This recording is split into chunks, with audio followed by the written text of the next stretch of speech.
அன்னையும் நீ நயமும் பெருகும் சுனையும் நீ என நீதம் புகழ்வோமே.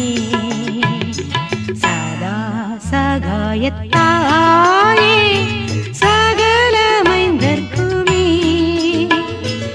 இதய உணர்ச்சி ததும்பும் புனையே தினம் நினைந்தாலே